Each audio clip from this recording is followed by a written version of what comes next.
Are you done chewing? Sorry, guys, he's chewing. Hold on. We're going to welcome you in a second. My bad, y'all. My bad, y'all. Food was good. Welcome to Beyond the Box Score. Real hoops, real growth, real truth. Playing time isn't personal. Minutes aren't feedback, not feelings. Minutes are feedback, not feelings. That's real. Minutes aren't feedback. Yes. So on this episode is for players, parents who think playing time is emotional, political, or personal. We're telling you straight up, it is usually not.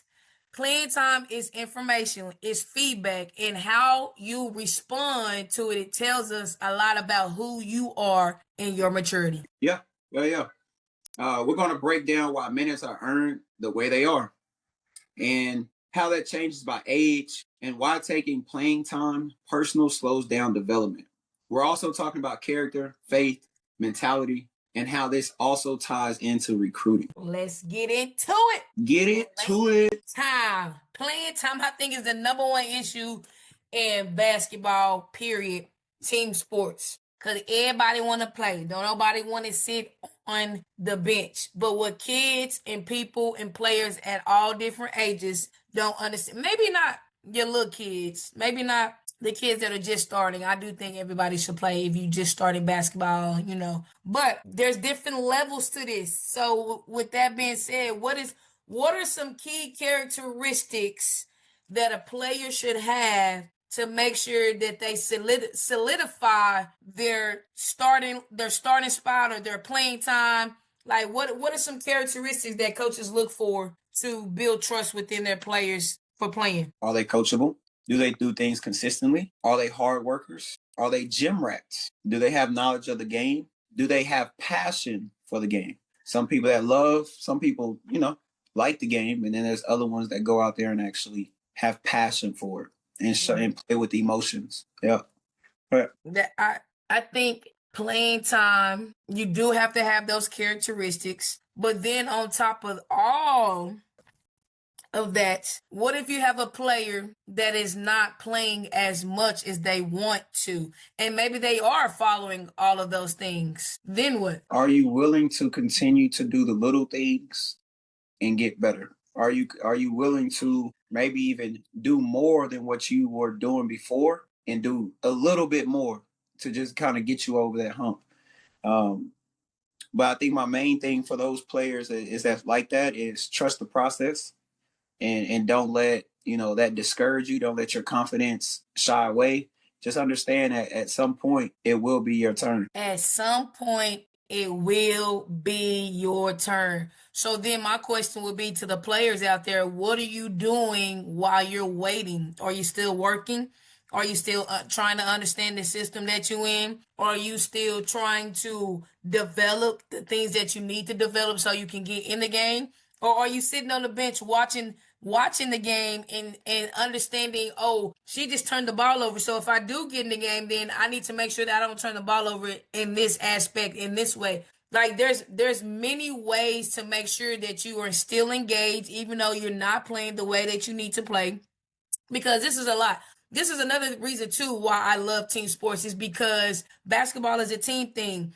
And Flajay said this the other day. She said, my mom always told me to clap for others until it's my time. And I think that is so beautiful because it's a team thing. Because if your team is winning, when a horn goes off, you won too. Even if you didn't even put the ball in the basket, you still won because you are still part of that team. What you did in practice or what you did on the bench still is important to be able to help the team, because there's bench people are important. Would you agree? People who don't get in the game, they are important. Like, give them some ways for people who are not in the game. How can they stay engaged if they're on the bench? One, I think it starts in practice, right? Understanding that you are contributing to the team, you're contributing to that development.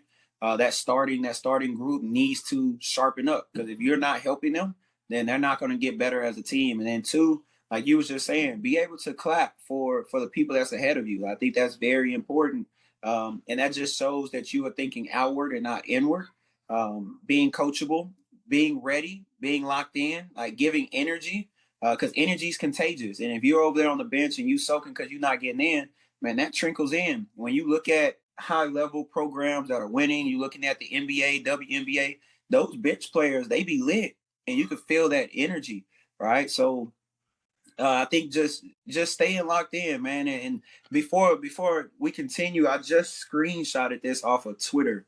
Um, this young lady, she plays for Michigan, and her mom tweeted. She said, "My daughter played 2 minutes versus USC. She ran a 6 a.m. She ran at 6 a.m. that morning. She shot over 500 threes that day before. She did PT after in ice baths. After the game, she got in the sauna and ran 2 miles to offset lack of game runs. She stays ready, and her mindset is not for the weak minded. She's also dedicated to her biggest future ahead of her. And because of that, this girl she will see her fruits of her labor, no doubt. And that's coming from a mama. And we talked about that in the last episode of elite parents make elite kids. Like being most kids that's on the bench when they're soaking, it stems deeper than that. It's probably coming from a parent. Oh, coach don't know what he's talking about. Oh, you better than this kid. And now it's like, see, told you. Instead of, hey, you okay? Where you are right now? Hey, be great at that. You know what I'm saying? As a parent. And then that kid now, the message they're getting is, hey, when it's my turn, it's my turn. You know what I'm saying? Instead of looking at it in a negative way. So I'm not going to put too much on that on the players. I'm going to put that more on the parents because um, hey, the apple don't fall too far from the tree. So make sure, parents, you guys are doing a great job of making sure that those players are hearing the same message from the coach's mouth and they're hearing that at the house. Can you add in more? Yes, but don't go neglecting and going against what the coach is saying. If you don't like what the coach is saying and you're in school ball, finish out the season and don't play next year, right? If you don't like the AAU team that you're on, hey, you should have did your homework before. Don't quit, stay in it, and then figure out what you're going to do next. Because in the midst of that, you're teaching your kid how to understand this is life. You're going to go through some adversities. You're going to stay in it and don't quit. Don't quit. Quitting is easy. My mom used to always tell me, if you start something, you gonna finish. I don't care if you like it, because there's a lesson in everything that you do. So you ain't gonna quit. You gonna muscle through it. Yep. And and it's so key. Um, it's so key that that mom posted that, because she didn't say and complain and bash the coaches because her kid wasn't getting in the game. Nope. Like, she just basically stated what the kid is continuing to do in the midst of her waiting, because God rewards faithfulness, not Right. entitlement, faithfulness. And she stated, and basically what the mom is letting people know is that her daughter is staying faithful to the game, to her craft, to who she wants to be, to her future self, right in the moment. Right in the moment. Man, that's Yep. beautiful. Yep. Yep. That's Yep. that's a mama mindset right there. That's a winning mindset That for is a sure. winning mindset, and that's probably why she's at where she is right now. Absolutely. Speaking of winning mindset, we talking about playing time. What about kids who don't get minutes late? So you have some kids that maybe will start the game, they'll do good in the first and the second quarter. Then the third quarter, they'll do okay, but then the fourth quarter, they never see the floor anymore. What do they need to do? Why do you think? Give me some scenarios, some examples of why that kid possibly could be on the bench, because we're not on everybody's bench and we're not in everybody's practice. So we can't really tell you the exact reason why a kid is not playing, but we can tell. We've been doing this long enough to tell you the behaviors and the habits of why kids are probably not playing or in the game late in the game. So give them some of that knowledge. Soaking, dropping your head, being toxic in the huddles, right? Being toxic on the court, being selfish. Those little things will always get you on the bench. Understanding after a mistake is not the mistake, it's how you respond after it. I think that's very important. Yeah. And then it could just, again, we not in y'all practice, but it could just be thinking as a basketball coach, it could be a strategy. It could be a matchup problem. It could be that you have a certain amount of fouls. It could be that, hey, you had 3 quarters and you're not hitting shots and you're missing free throws. So we need somebody else in there. Or the coach may just know you because they do pressure drills in practice and you're not a pressure type player. You're a gamer, but you're not a clutch player. And sometimes that clutch player may be sitting, they may not be a gamer, but for some reason, when it's tie ball game, you put that bad boy in the game, they can hit clutch moments. You know what I'm saying? So it's a lot of situations that happen in that. Don't get down on it. Figure out why, and then make that change. Why and make the change. He didn't say soak. No. He didn't say be a bad teammate and go complain to everybody. He said figure out why and then make that change. I want to piggyback on a little bit of what you said because late in the game situations, I think one of the main things from a coach's point of view of why you're not in the game in the fifth quarter is because it is risk management time. It is risk management time late in the game, meaning I've watched you practice, so I understand if you're gonna execute the game plan. I understand if you're gonna communicate early on defense, or even if you're a communicator in late in the game. I understand that you're gonna stay disciplined when I need you to stay disciplined. You're gonna make the simple plays instead of trying to do all the flashy things. Like coaches are thinking about those type of things, those scenarios late in the game situation. It's not about, oh, I like this kid more, so I'm gonna put this kid in the game. It's not about it could be about, oh, this kid got the high hands, so I'm gonna put him in the game. But it also could be, oh, this kid got the high hands, but I know late in the game they're not gonna do the things that I need them to do for us to win. Like there's a difference in between being a gamer and being a winner and knowing how to close games and knowing how to win games. Like that's a whole different type of focus. And so if you want to be a player that's in the game in the fourth quarter in the late situations, then when you at practice and your coaches are giving you those moments where maybe your team is say for instance you're doing a drill and the game is tied, are you making the right read? Are you communicating to your teammates? Did you get the defensive stop? Are you going downhill creating for somebody else? Like those are things that coaches want to see in practice to give them trust and confidence to be able to put you in the game towards the end, because every great coach in the last late 4 minutes, they know who they can or who they can't put in the game. So don't be that player that they can't put in the game because you don't do the little things and pay attention in practice, so they can't trust you when it really matters. Trust is built in practice. Coaches don't trust highlights; they trust habits. So that's pretty much all it is. Coaches trust habits. Yeah. Yes. And a lot of times, going back to that girl that you were talking about, I like that mindset that she had because of the fact that, like you said, trust is built daily. Trust is built over and over. Y'all gonna hear us say this over and over again: consistency, consistency, consistency. If we don't get y'all to get anything hoopers, we want y'all to understand that basketball is simple and it's about being consistent. So trust is not just built in one day. It's built in the process. It's built over and over and over from the habits that you have done and that you have created. That's gonna get your coaches out right there. Yes, ma'am. Character shows in response to minutes. How does players reduce minutes? They soak, body language, entitlement. What do you feel like? What can you say to a player that gets into their head? I love those type of players. I love those type of players because I think there's two perspectives that you can have when you coaching those type of players. One, the best perspective that you can have is that they already got the hard part down, which is the self-talk. That's the hard part because people don't really know how to self-talk to themselves. So the kid that struggle with the self-talk and being negative, I'm just gonna flip it and say, well, you got two choices. You can keep being negative, or you can tell yourself some positive stuff because you're looking at the negative. So you gotta feed yourself positiveness. One thing that my mom always tell me is that you got two dogs on your shoulder. Whatever dog or whatever beast you feed the most, that's the beast that's gonna show up.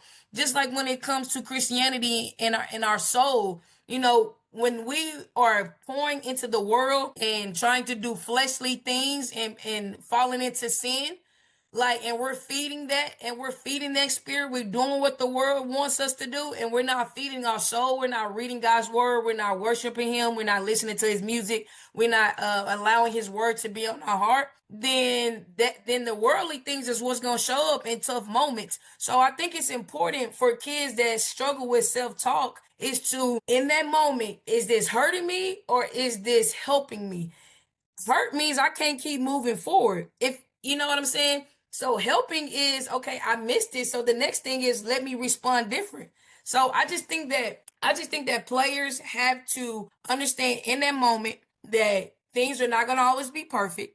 And you have to make sure that you give yourself some grace and you gotta know how to talk to yourself. You gotta talk sweet to yourself sometimes. You might go 0 for 7, 0 for 5.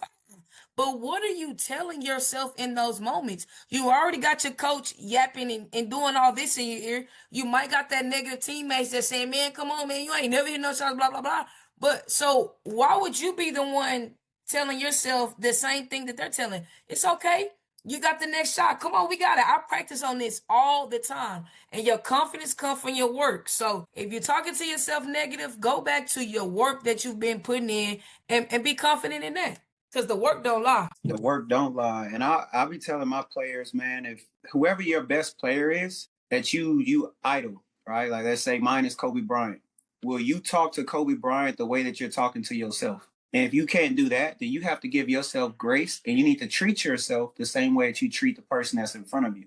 And we have teammates. I have players on my team that, man, they will speak so highly of their teammates, which I love, but then they are their worst enemy.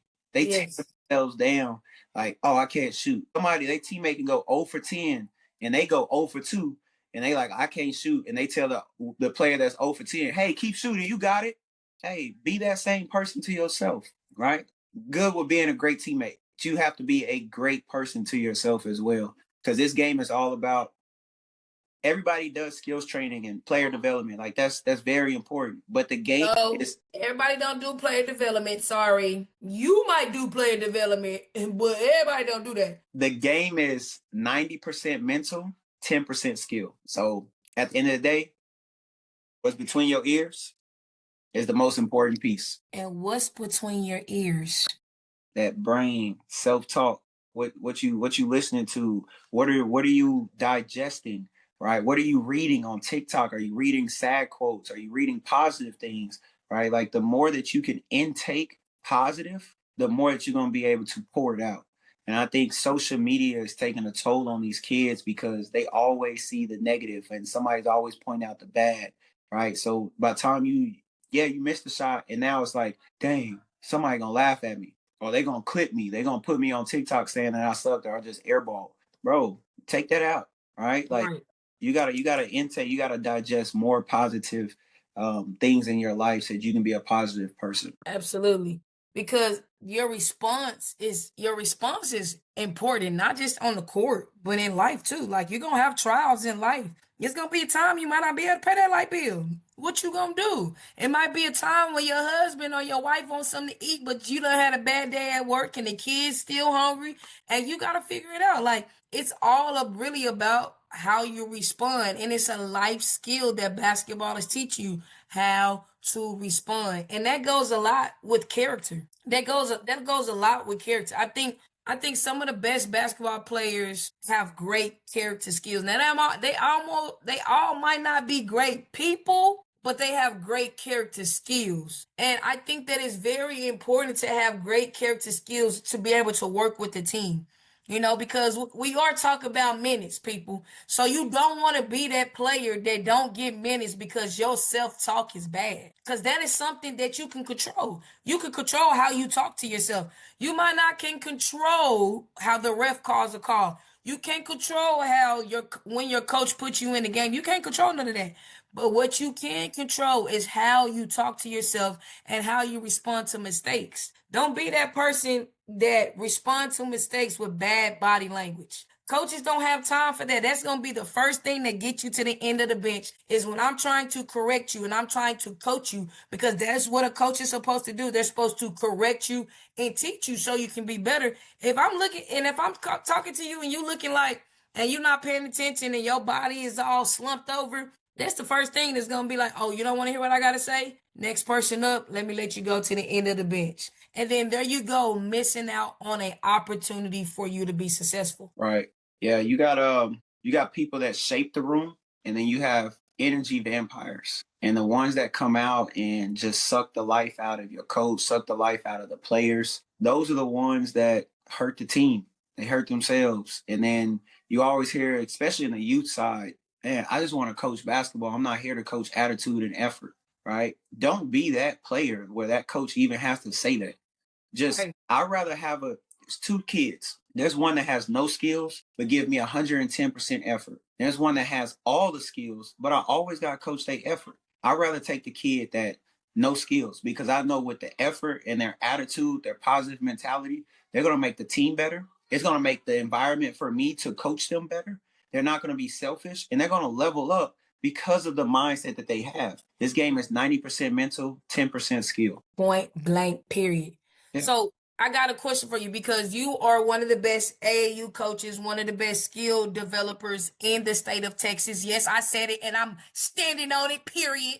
So when Appreciate you, man. we're talking about the youth and we're talking about playing time, what is your concept and your perspective when we're talking about kids from 8 to 12 and they're playing basketball? Like what is your perspective on that? What do you mean? Just like playing or Yes, because there's levels. There's levels to the game of basketball and there's levels to sports. So if you got a kid that's from 8 to 12 and they're just joining your team, like what can they expect about playing time? Like what do kids from 8 to 12 expect about playing time? And what do you think about that from a coach's point of view? so for my 8 to 12 year olds, man, I can care less about us playing. Right. And I put a big emphasis on that. So that's one thing that separates CDG. We don't do a whole lot of games. We do a lot of side games. I teach them how to play the game because at the end of the day, I don't want you to be the best 12-year-old. Right. And a lot of people out here like we want to be the best 12. And I also take that approach because I don't want parents thinking about playing time. Right. I want parents thinking about you're here to develop.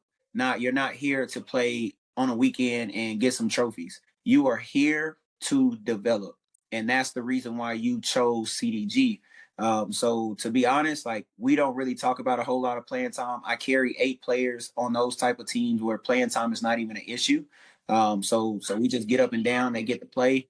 If I carry 9 to 10, it's because I got some bigs, all right. And at that age, most of the time in the area I'm at, those bigs are, loosey goosey, still kind of need to work on fundamentals. But uh, yeah, playing time is not that important to me for development.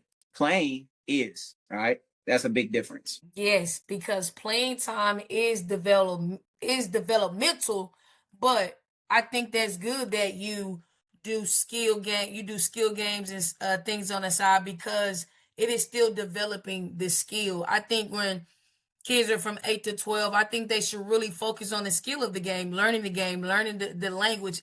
Of course, you only get better by playing, but there's multiple ways that you can play. Like you said, 2 on 2, 3 on 3, and it's not always 5 on 5. I used to love when we played 21, and just playing and getting out there and trying to explore the game and learn what I can and can't do at that age, 8 and 12, is really about like your development is really about, not necessarily how you performing, but how are you dribbling the ball? How is your passing? Can you slide your feet? So it's about learning. And then I think at that age it's really important for coaches to be able to teach and reward the good things, not just allowing them to do something, but not correct them.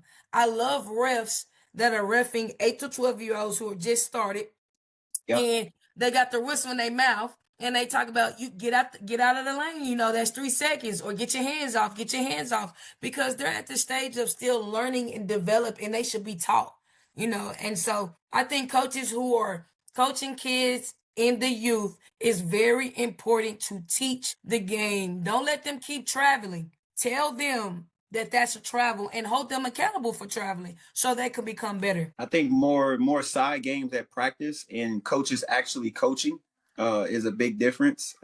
For player development, like I was saying, we do 3 on 3s and things like that because I just feel like most of the time at that age, you have one or two kids that's a little bit more developed than everybody else. Motor skills are a little bit better. They might be stronger. So those kids are probably getting the ball in their hand in a typical game in youth basketball, 90% of the game, right? So the other kids aren't even learning any decision making. But if you play 3-on-3, you have no choice but to get in the mix, not just run to a block and hope that a ball comes to you and you just run it up and down the court because we need 5 bodies on the court, right? Right. And then, like I said, playing 3-on-3, it's half court, it's nonstop action. Like think about a eight U to a 12U basketball game. How many jump balls are getting placed at half court? How many times the ball going out of bounds? And now, because everything is about money and things like that at these tournaments, it's a running clock. So Yeah. every time we got to set you back up and do the jump ball, bro, you already only playing 32 minutes. By the time you really think about how much those kids are actually playing, bro, you spent all weekend to play, I don't know, maybe 30 minutes out of the 4 games you've played Right. total. You know what I'm saying? So, and then you take a kid that's just in the gym on the weekend, playing 3-on-3, getting up shots. So playing time to me is at that age, it's cool. You know what I'm saying? Like it's cool, but playing and actually being able to stop the game, correct the game, and have somebody that can actually give you feedback and knowledge, it's what's going to take you to way further once your body catches up, once your maturity catches up, and then their brain can't catch up to the knowledge that you got from 8 to 12. I got some Right. little first and second graders right now, and they already running 5 lanes. They already rebounding and finding outlet passes, right? Like, yes, we may not win these basketball games, but that knowledge that they're going to take from there and they get to middle school, and now they middle school coaches trying to teach an outlet pass, and they be like, oh, we've been doing this since the first and second grade. Yeah, now we're ahead. Now we're ahead. Yep. I miss the old school days, the rec centers when they had the little leagues for the kids. I mean, they still have little leagues, but now it's I think it's all parents coaching. But I miss the little leagues at the rec. You playing up the co-eds. You playing up and down. But this a crazy thing. But I was thinking, I was like, man, what if somebody produced? They got the what is it called, the big three? Right. You need a big three for basketball in high school because the IQ of the game it is Yeah. slipping. It is slipping. So with that being said, it's levels to this. So what about now let's get into the middle school and the high school age. Like Yep. what do you think a high school and middle school kid mindset is for playing time? And how and help them be able to get some nuggets on how they maybe can increase some of their playing time or understand why they ain't playing it enough. By the time you get to middle school, man, you should know your identity. You should know what type of player you are, right? You should already started creating some type of consistency, not with the coach, but with yourself of what you're good and what you're bad at, right? And I'll always say this: be elite at what you specialize in. Don't go into middle school trying to do everything and so that you the man or the woman. Go in there knowing what you have been taught from 8U to 12U. If you've been a shooter, and that's what hey, go into middle school with that mentality. Make sure that you guys are playing defense, you guys are hustling, and you guys are being coachable, right? Those little things are very important. But if you want more minutes, specialize in whatever role it is. If whatever role it is, and I know every parent wants their kid to be the scorer, right? Like, I think a big thing for me, if I'm a middle school coach and I see a kid that they're at tryouts and we're playing pickups, and you just know how to space out, that shows me IQ. You may not touch the ball, but if I can see that you know how to get to corners, you know how not to crowd, because middle school basketball coming from 8U to 12U, they're not learned to space out. So everybody Right. just running down the middle of the floor together. But if I see you see the pack and you can space out and get out, and you could open up opportunities, and you're creating things that most coaches aren't spotting. That shows that you're going to be a unique player. So be great at the simple things. Simplicity always wins. Simplicity always win. In the game of basketball, it's simple, folks. Keep Yep. that in mind. The game of basketball is simple. Point blank, period. I One plus think one is two. I think, so we high school, middle school, talking about playing time, everybody, understanding their role and being coachable, things like that. Now, when you get to college, let's hit Wait, let's hit this wait, college. wait, wait. Hold on, hold on. Me and my little chip. Okay, when you get to college, right? So we got high school, we got middle school. Like you might get in the game. You know what I'm saying? You're gonna get your little minutes, because now we all in the world of everybody get a trophy or everybody get a ribbon. I know when I was growing up, not too long ago, because I ain't that old. Everybody didn't get a ribbon. You lost. Okay, you didn't No, get nothing for constellation. Losers don't get nothing. They get lessons. So then maybe they do get something. But anyways, when no, you they don't get, get nothing. Not for us. We didn't. and that might be the problem. That might be the problem Bro, do today. you remember having field day? Yes, Bro, baby, I tried to win at everything in field day. bro, Jump with the jump sacks, with 100-yard dash. Say, field day, it was on and it was cutthroat, and it was they knew. cutthroat. And then you did tug of war, my class versus your class, bro. My class gonna win. Bro, hey, it was we mad, we talking, and I think they still do it, but now I think they give out like 20 ribbons, and then everybody wins, and or they don't tell the people who won in tug of war. Nah, bro, we used to take the rope, and it sits in our classroom. Whoever won, you got that bad boy until next year. Yep. And then obviously we moved on, so we didn't have that teacher no more. But that teacher got bragging rights. Got bragging right. It was only 3 ribbons, baby. First, second, and third. Later on, I think they had fourth and fifth, but baby, you ain't getting no fourth and fifth. You gonna throw that in the trash because that's embarrassing. Get that out. It's that see, okay. So it started when we was younger, so we understood that you had to work. Now we talk about college. You ain't deserving of always getting the game just because you are on the basketball team. Just because you signed the letter of intent does not mean that you gonna get your butt in the game. It don't mean that. So if you in college and you struggling with this right now, do something different. Because that don't mean that you just gonna get in the game just because you on the team. And then it also don't mean just because you on the team that I have to let you travel. You won't have to travel with the team because if you ain't producing in practice and then you are being negative and things like that on the bench, you ain't got to travel. You ain't got to go because when you get to the college level, it's a business. It ain't no everybody get a ribbon because on the flip side, you got to realize that your coach, what you do, that's how they eat. Point blank period. Yes, we want you to be great, but you playing with how I eat. So I'm gonna play with these people. My mom used That's to tell me gonna win. my mom used to tell me don't play with my food. You better not play with your food. You better not. You better not. Or you ain't gonna get no more. Yeah, stay. You better.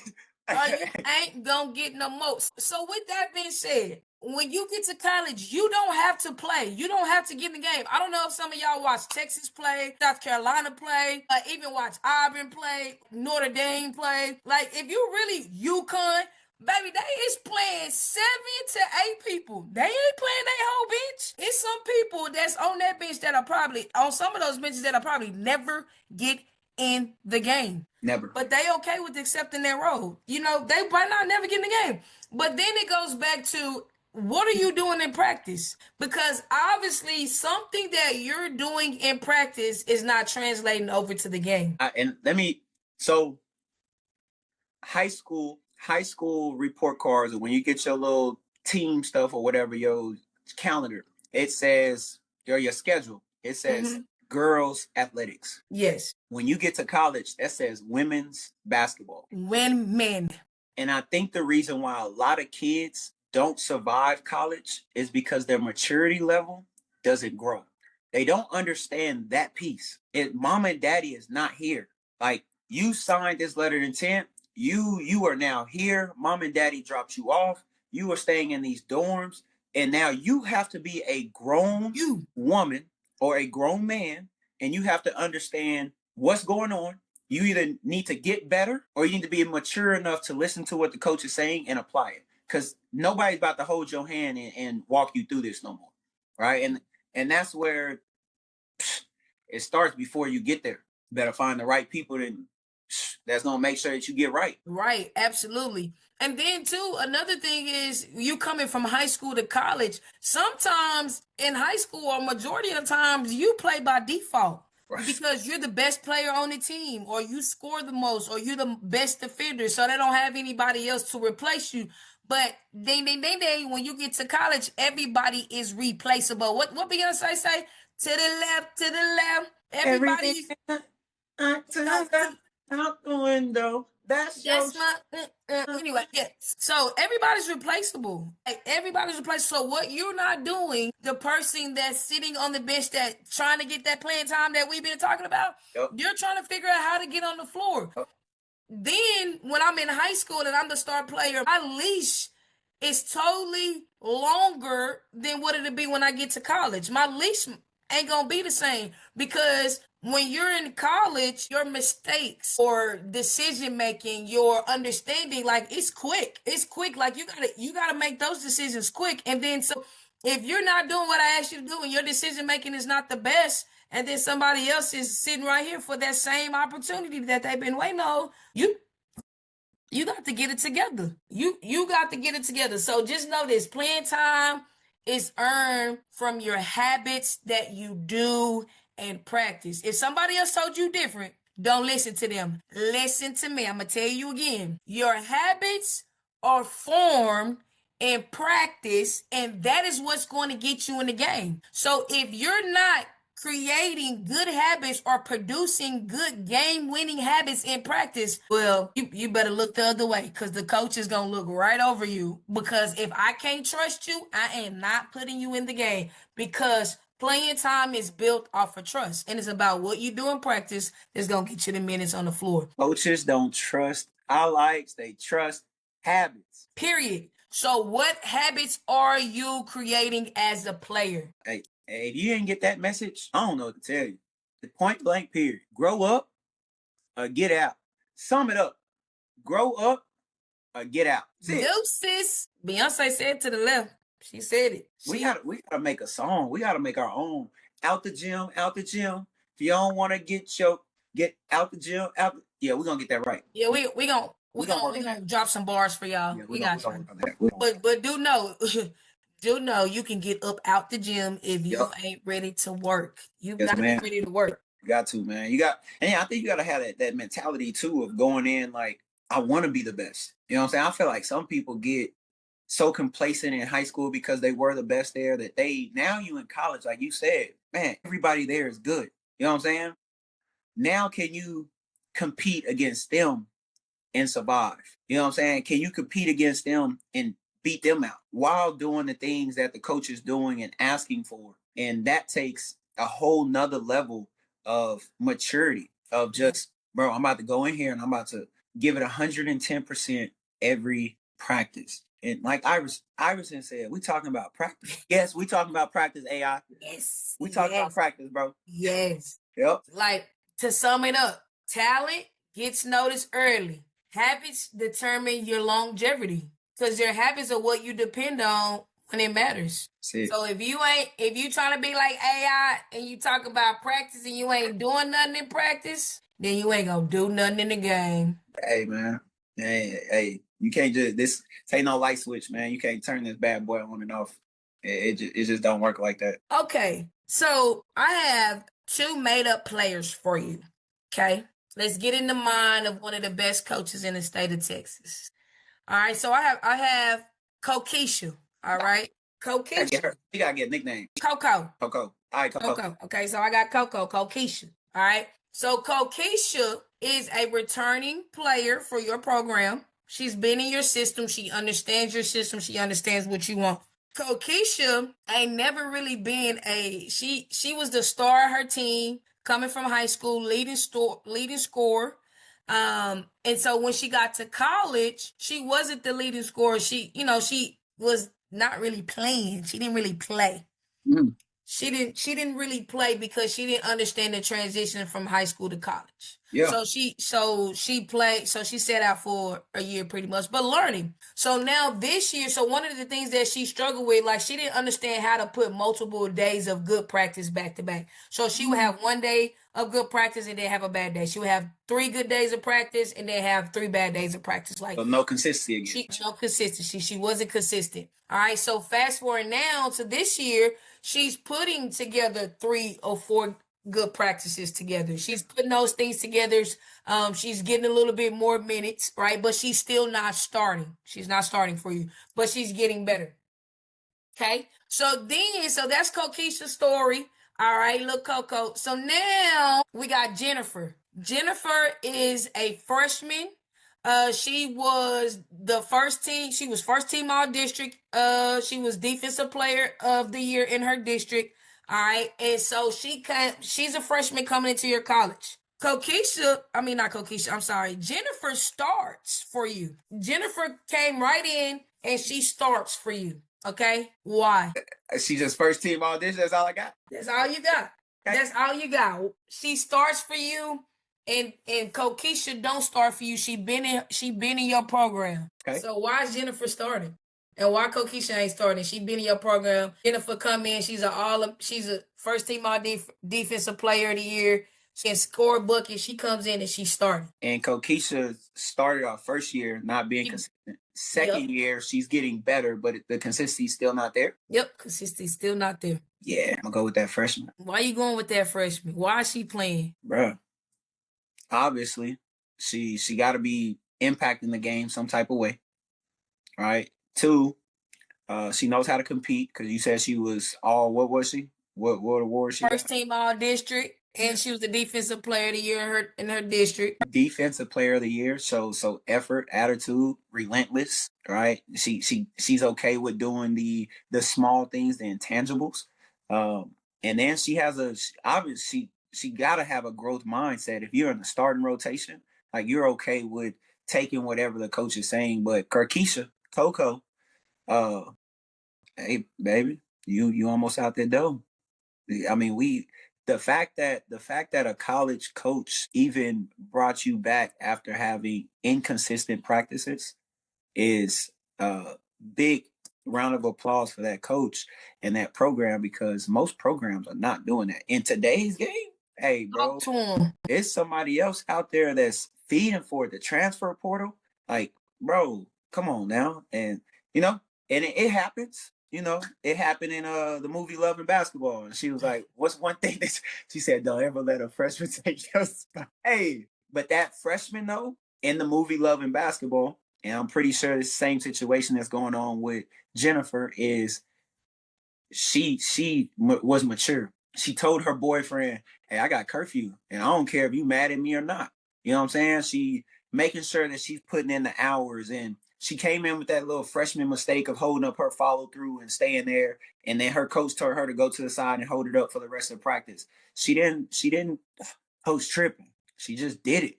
You know what I'm saying? And then she asked the coach, "I feel like you so hard on me, coach. Like why?" And she said, because I see something in you. If I'm not saying something to you, then we got a problem. So Carkeisha, man, Coco, it seemed like she got some issues going on of not being consistent, and that could be outside interference. That can be, you thinking that you better than what you supposed to be. And this freshman came in hungry, right? And at the end of the day, don't play with your food. And that freshman ain't playing with it. And she came in and took it just like that. The main key thing that I wanted you to say for others to hear you say, because there was no right or wrong answer to that. I was just trying to get into your head. But you did. You said it. Consistency. The freshman came in and obviously she had to be consistent. She had to come in and stack days. She had to come in and be, like you said, and be hungry and be willing to learn and be willing to die to herself, her desires, her wants, and what she wants to get to the game, to do what's best for the team, to listen to the coach. I Yep. think at the end of the day, if you want to get real playing time, you have to buy into the system that your coaches are trying to get you to do, because that system is going to help you be better and it's going to help the team be better. Don't fight the system. Don't go against the grain. Don't go against what your coach is trying to get you to do. Like that is a easy way for you not to get any playing time if you are going to be disruptive and you're not going to uh be consistent in what the coach is trying to get from you. Like you ain't getting in the game. So don't be that way. Be consistent. Don't be like Coquisha and ain't can't stack 3 or 4 practices together. Because if you can't stack 3 or 4 practices together, or even have a 1 or 2 good practices, and everybody else is doing that that's in your position, that's going to put you farther behind. Farther behind. At the college level, even high school level, like coaches got too much other stuff to worry about than dealing with that schemes, scout reports. Like a coach is not writing you off, but it is selfish of a coach to worry about one player and they have so many more. The ones that want to be there, hey, I'm not writing you off, but you got to get on this bus. You got to get on this rowboat. You got to help us row. If Right. you know what I'm saying, hey, stay off the bus, and we're gonna rock with the people that's here. And at the end of the day, like it may sound harsh, selfishly, I have to look out for the players that want to be here. If Karkisha, again, I understand like you're gonna go through slumps, you're gonna go through mentality and things like that, but it seems like she's not even attempting to work hard because one day you come in, you all energized, and then next day it's like, where are you? Right now, if you coming in and it's just you missing shots and mentally, now a coach may pull you into the office and be like, hey, is something going on, are you okay with things like that? But it seems like, again, I ain't have the full story on Coco, but Coco seemed like she got some outside interference going on, man. She might got a little boot thing somewhere, and that She always might. Keep might the mess. main thing the main thing. That's what we like to tell our kids. Keep the main thing the main thing. And the main thing for a college athlete is to be the best student athlete you can be and be the best athlete that you can be. And be the best version of you. And you're going to be the best version of yourself. So be the best student, athlete, and be the best athlete. Keep the main thing the main thing. Yes, That man. is it. So we always gonna talk about recruiting. We always kind of want to throw some nuggets out there for recruiting. And so one of the nuggets that I want to give kids when it comes to recruiting is how you handle adversity when Yes, ma'am. coaches are there. Adversity stands out, point blank, period. Yep. The response to the stats don't matter. It's how you respond to that turnover. It's how you respond to your coach talking to you, or how you're responding and you're not getting minutes in the game. Like at the end of the day, how you respond through adversity is very important, because I think a lot of times players get confused with thinking that playing time defines their value, especially when it comes to recruiting. And that's not the case. There's multiple things that recruiters look for than you just playing the game of basketball. So while you're in the game and they're recruiting you and you run into some adversity, what I want you to think about is, how am I going to respond to this turnover that I just gave the other team, or how am I going to respond to missing a box out? How am I going to respond? That right there is beyond the box score. Thanks. Um, Everybody knows Nemo, man, right? Everybody knows little Dory. So Dory has short-term memory loss. That's how players need to be thinking. After I miss a shot, you need to turn it into Dory, because that needs to be gone. You need to respond to something really fast, right? If you miss a box out, be a Dory, right? And then come down next time and be ready. So responding to adversity is huge. And then what are other ways that you are doing to impact games? Like and impacting the game, everybody talks about like rebounding and boxing out and doing the little things and hitting shots, but can you keep a team together in the chaos? Can you communicate? Can you do huddles? Right? That's things that will stand out. Like a team just went on a 6-0 run. Does your coach have to call a timeout? Or can you be on the floor and be like, hey, coach, we got it. Slow down. Or push, push, push. Hey, it's a big possession right here. It's a big possession. Like those things right there, you don't have to score a single point that game and you stand out. You pointing, you directing, and you getting people where they got to go, and then coach pulls you out and you give them everybody half fives, and you still on that bench, and you still got that raw to you. Oh, bro, I'm looking at you on the bench. I forgot about the game, because now as a recruiter, right now I'm trying to find a way to not recruit you. So now I'm just looking for one thing, and if you are doing all those little things, because again, I'm not a recruiter, but if a recruiter is at your game, they've already taken a liking into you. They already know you can hoop. They not there for nothing else to besides find a reason to not recruit you and scratch your name off that list and go to another one, right? Because that's just how this is played. So do the little things, star in your role, and don't be afraid of looking different. Everybody just wants to dribble, get up and down, but it's rare that you see somebody that has that aura to them that man, I don't care. Like, I'm here to make sure that this team gets better, right? And just be, dying point guards. Point guards now are dying, but be an extension of the coach on the floor and be that. I don't care if you're the scorer, you're not scoring that game. Can you take what the coach is saying and make sure that everybody gets the same message? And are they getting those reminders throughout the game? Because reminders are best before it happens. So right out of a timeout, hey, make sure we box out number 34 and we're down by 4 and we're running tempo. That's our offense, right? After that timeout, are you that player? Hey, y'all, make sure that we box out number 34 and on the first play down, we run in tempo. If we score, right, coach said we are in diamond defense, our 1-2-2. Make sure we do that, right? Let's lock in on that. Right. Those reminders are huge, and that's what separates you. And coaches see that, right? And those are, you're talking about college coaches. They're not looking like a middle school or a youth coach. They are looking beyond the box score. Because recruiters watch your behavior, not just buckets. Yep. Yes, ma'am. So be ready for that. Yep. So, folks, players, we always have a challenge for you because we want you to grow beyond the box score. We want you to continue to develop your game. This is one of the things that we both love is developing. So tell them what the player challenge is this week. Player challenge. All right. Write down why you think you're not playing. Write it down. Watch film to confirm or correct it. Improve one weakness daily for 21 days. That could be as simple as, hey, I didn't get enough touches. We're talking about beyond the box score. Touches, just giving half fives. All right. The purpose for this builds honesty, accountability, and growth. There you have it, folks. That is your challenge. Now, for my folks that play a lot, write down why you don't play those little bitty small minutes that you don't play. Maybe it's because you need to get back in conditioning. Maybe it's, maybe it's because I don't know. You don't talk to yourself. You don't talk to yourself right.